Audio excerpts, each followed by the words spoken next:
Hello everybody, my name is Connor Kratz, aka Coach of the GOAT, and in today's video we will be discussing the winners and losers of NBA free agency so far. Even though this NBA free agency has been pretty crazy so far, there's one team that stood above the rest in terms of keeping their core and building up their depth even more than they already had, and that team is the Los Angeles Lakers. The Lakers have stood above the rest so far this offseason. In my opinion, they've had the perfect offseason. Although they did lose Lonnie Walker in free agency, they did acquire Jackson Hayes, Cam Reddish, Gabe Vincent, and Taurean Prince to build out their depth. And they retained Austin Reaves, Rui Hachimura, and D'Angelo Russell. There's really not much to say about this team. Last year, the Lakers, before the All-Star break, were one of the worst teams in the Western Conference. They sat at around the 10th or 11th seed, and it looked like even if they did slip in to the play-in tournament, they might not even win that. However, after the All-Star break, the Lakers were one of the best teams, not only the Western Conference, but the entire league as a whole. I discussed this in a previous video, but the Lakers went on a crazy run at the end of the season. I believe they went 22-9 in their last 31 games. They had one of the best offenses in the league, one of the best defenses, and it showed in the playoffs as they made the Western Conference Finals. Now, the question heading into this next season is going to be, is this team enough to beat the Denver Nuggets? The Nuggets haven't had that great of an offseason so far, but they still have their core and their depth is just fine. They did lose Bruce Brown, which is a pretty huge loss in my opinion, but they're still the best team in the Western Conference. I believe the Lakers need to make maybe one or two moves in order for me to say they have a legitimate chance at beating the Denver Nuggets. However, overall, this offseason has been perfect for the Lakers. I give it an A+.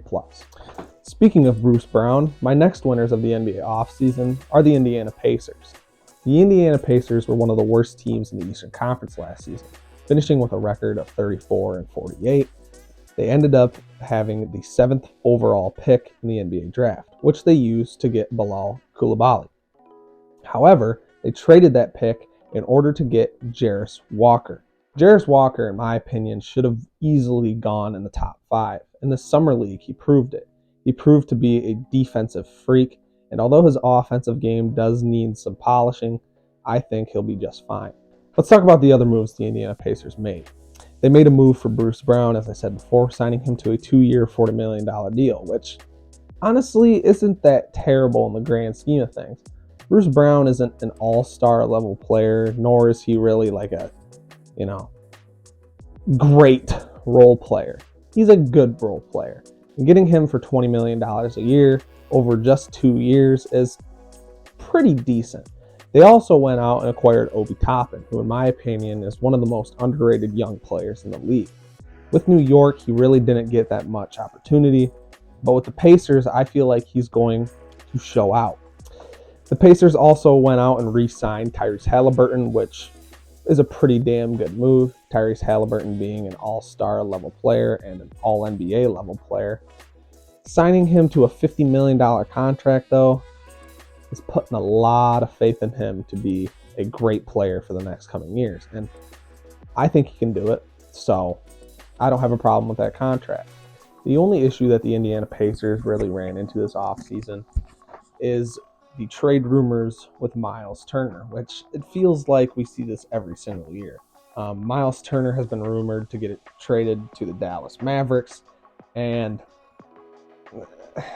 I mean, losing Miles Turner would be a huge loss, but at the same time, they already have enough depth and veteran presence in order to be a successful team in the Eastern Conference. I think that the Pacers can make a playoff push this year, and overall, I grade their offseason an A-. And now on to my last winner of today's video, and this one may surprise you guys, but I have the Washington Wizards as one of my winners this NBA offseason. The Wizards in the draft, as I said before, ended up drafting Bilal Coulibaly. Actually, I didn't mention that before. The Jarace Walker trade was with the Washington Wizards, and the Wizards sent over Walker for Bilal Coulibaly. I believe they also sent over a pick to the Pacers, but picks aren't a problem when it comes to the Washington Wizards. In the Bradley Beal trade this offseason, which the Washington Wizards sent Bradley Beal over to the Phoenix Suns, they ended up acquiring 4 first-round picks and 6 second-round picks from the Phoenix Suns. Talk about OKC Thunder 2.0. The Washington Wizards also went out and made a blockbuster move for Jordan Poole, sending over Chris Paul to the Warriors for Jordan Poole, Ryan Rollins, and Patrick Baldwin. Jordan Poole has already proven himself as one of the best young players in the league, and having his own shine over at the Wizards, I think he's going to prove to a lot of people that he is a bucket getter. Some of you guys may be asking, well, Connor, what makes this such a great offseason for the Wizards? Well, they're not just building up young talent and acquiring a bunch of draft picks. They're also acquiring a bunch of veteran presence with guys like Tyus Jones and Danilo Gallinari. On top of that veteran presence and their already emerging youth, they already have tons of draft capital from all the trades that they've made this year. Draft capital from the Celtics, the Suns, the Grizzlies. You name it, they have a pick from that team probably. Not actually. But overall, the Wizards have had a pretty damn solid offseason, and although I'm waiting for them to make a couple more moves, it seems like they already are pretty set in stone as a team. Overall, I give their offseason a B+. And now on to my 2 losers so far this NBA offseason. Actually, before we talk about the 2 losers, I want to talk about 2 teams that could be winners or losers depending on a trade, and that is the Heat and the Blazers. As you guys probably know, Damian Lillard has been rumored to get traded to the Miami Heat, but the Blazers front office is pulling a Blazers, and they are not trading Damian Lillard to the Miami Heat. They're still negotiating, but at this point, it seems like Damian Lillard will never get traded. So, who knows? But if he eventually does get traded, depending on the trade package for Damian Lillard, either team could be a winner or a loser. So, we'll have to see about that one. But on to the other 2 already losers of this NBA offseason so far. Starting off first, we have the Golden State Warriors. The Warriors so far have had a pretty strange offseason. They did have to move off of Jordan Poole because of all the crap and drama going on with him and Draymond Green. But getting Chris Paul back from the Wizards was very confusing. You're trading one of the best young players in the league in Jordan Poole for an aging, kind of washed up Chris Paul, which just doesn't make any sense to me. Plus, what are you even going to do with Chris Paul? You have Steph Curry. You have Klay Thompson. You still have Gary Payton II on that roster. Overall, the move just made no sense. Are you going to bring Chris Paul off the bench? Really? You traded your best young player so that way you could trade for a bench piece. That just doesn't make a lot of sense to me.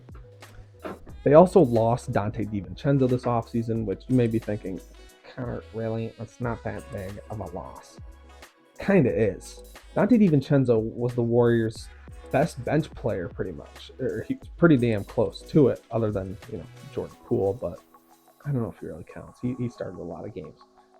Regardless, Donte DiVincenzo was a key piece for this Warriors team, and the fact that they lost him to the Knicks for nothing is pretty bad.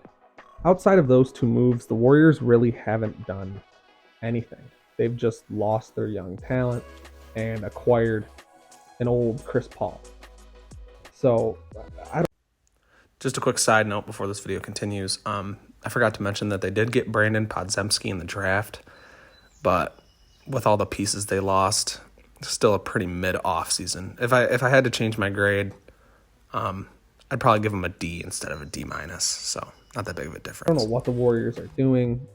A lot of people are thinking that they're trying to, push for another finals run, but I just don't see it happening. I don't want to doubt the Warriors, I don't want to doubt the Warriors, because when you doubt the Warriors, they prove you wrong. However, the moves they've made so far have been very confusing to me. But they did keep the core of Steph, Clay, and Dre, so who knows? Maybe they can still make a push. Overall, I give this offseason a D-. And now on to my final loser of the NBA offseason, and this shouldn't come as a shocker to anybody. It's the Houston Rockets. Let's just start off with the elephant in the room, and that's the atrocious contracts that the Houston Rockets have given out so far this offseason. Listen, all right, paying $43 million for Fred VanVleet is already ridiculous as it is, right? We can all agree that $43 million for a guy who is like a fringe all-star player is pretty awful. But the bad part about this contract is the fact that they locked him up for 3 years. 3 years. 2 years, $43 million would make a little more sense. But you're locking this dude up for 3 years, $43 million. I get it's only one more year, but that one more year could be catastrophic for your future, you know? And then the other contract, Dillon Brooks, for $21.5 million. I'm a Dillon Brooks hater. Don't like the guy. Don't like him as a player. Just don't like him overall. $21.5 million, not bad. Not bad. He's a decent role player. That's not bad. 21.5, you know. The Pacers got Bruce Brown for $20 million, so it kind of makes sense. However, $21.5 million over 4 years, dude. 4 years. What do you need Dillon Brooks for 4 years when you already have talented young guards on the roster, like the guy you just drafted in Amen Thompson? You have Jalen Green, you have Kevin Porter Jr., and you just signed a point guard for $43 million and Fred VanVleet. What are the Rockets doing? Again, $21 million over like 2 years is fine. It's fine. 21 over 1 year is fine. You locked him up for 4 years. I know the mic is probably going to get loud, but Houston, what are you doing? Also, as I mentioned previously, you just drafted Amen Thompson, which that draft pick makes no sense. No sense. No sense at all. You signed Fred VanVleet, point guard. Jalen Green, shooting guard, point guard. Kevin Porter Jr., point guard, shooting guard. Dillon Brooks, shooting guard, small forward. Where's Amen Thompson going to fit in on this roster? You could have gone and you could have gotten a guy like Jarris Walker or Bilal Coulibaly. A wing. You need a wing. Name me the wing that the Houston Rockets have. Jabari Smith Jr. About the only good one that I can think of, because I believe they lost Kenyon Martin Jr. I'd have to look that up, but I believe they lost Kenyon Martin Jr. So I just don't get what the hell they're doing. As I stated, this team has way too many guards. And it sucks because they have great coaching. I mean, they just hired Ime Udoka and pretty much the entire previous Celtics staff. And they also made some like decent contender moves. They made some decent contender moves, which doesn't make any sense because they're not a contender. They signed Jock Landale and Grant Williams, Jeff Green to $8 million each. And I mean, I guess like if you're competing for a title, those are good moves, but you're not competing for a title. Like, what are you trying to build? It makes no sense. And like Jeff Green kind of makes sense because, you know, it's like a veteran presence in the locker room. Okay, I get that. But Jock Landale? Really? Jock Landale. That's your vet presence. I just don't know what this team is trying to build. Maybe they'll prove me wrong. Who knows? Maybe they make a push for the playoffs and I have a heart attack because this video aged like milk. But overall, F minus. The worst grade you can get. I give this team an H. I don't know what they're doing. Anyway, after that rant, I hope you guys enjoyed today's video. If you did, it'd be much appreciated if you could drop a like. A lot of you guys who view my videos are not subscribed, so subscribe. Why not? I know I don't drop content that often, but hey, listen, I put a lot of work into these videos, and if you could drop a like and sub, that'd be much appreciated. But yeah, if you guys enjoyed today's video, I'll see you guys in the next one. Peace out.